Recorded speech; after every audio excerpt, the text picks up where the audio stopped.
Hwa Young, pilot of the Lancer Winter's Axiom, hated navigating by the stars. She'd learned the techniques and calculations as an orphan in the Empire, a ward of the state, and she'd excelled at them. But she'd been born a clanner on the border, one of the denizens of the unruly Moonstorm, and clanners grew up knowing that their territory featured wandering stars and itinerant moons.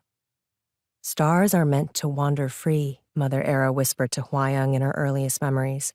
Stars are meant to fly. Not stay chained like jewels in the collars the Empress provides her pets. As a clanner child on the world of Carnelian, Hwa Young had navigated by means other than the stars. Familiar trees and boulders, land formations, and the give of the ground underfoot, a subtle awareness of characteristic smells and air currents. How the clanners navigated in space, where there was a paucity of trees and boulders and land formations, she didn't know. But the clanner fleet that she and her Lancer squad had defected to, they knew the way. That had to be enough, she thought, as they flew toward their current objective, New Chosun's Jasper Research Station, located on the largest outpost moon of the world Jasper. This mission, this one, mattered more than usual. If the intel she'd retrieved from her friend Geum proved reliable, and if they extracted a critical codebase on Lancer pilot neural interfaces from Jasper Research Station, Commander Era, Hwa Young's long-lost heart-mother, might finally allow her to enact her plan to retrieve Geum. Her best friend, a skilled technician, was stuck on the Imperial flagship, where they'd been forced to leave Zur behind when Hwa Young and her Lancer squad turned against the Empire, a memory that still crushed Hwa Young. Even worse was the fact that Geum remained imprisoned after helping Hwa Young escape.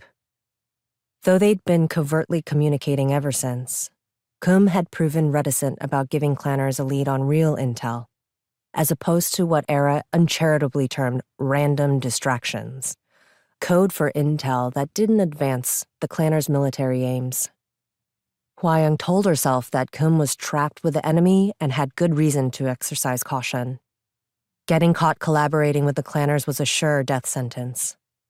But even Era, Commander, not Heartmother, one of the many adjustments Hwa Young was still making, conceded that the promised codebase would represent a breakthrough in the clanners' attempts to replicate Imperial Lancer technology. It was the one thing they wanted above all else, the very tech Hwa Young and her fellow Lancer pilots possessed. And the crucial missing piece was the intimate mental link that Lancers shared with their pilots. "This hunt has too many hunters," Winter's Axiom remarked, right on cue. Its voice was drier than usual, like a cold night after the obliteration of ice. "We have our orders," Hwa Young reminded it, trying not to be perturbed by the odd echoes in her skull, as though the Lancers spoke with a multitude of voices, and not one. It wasn't the first time she'd experienced peculiar sensory effects through the link.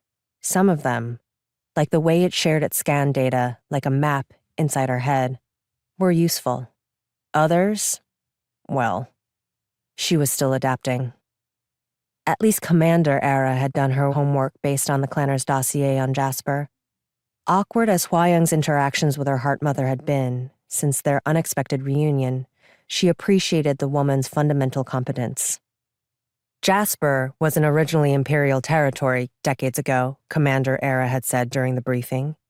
She'd met with the Lancer pilots in a designated conference room.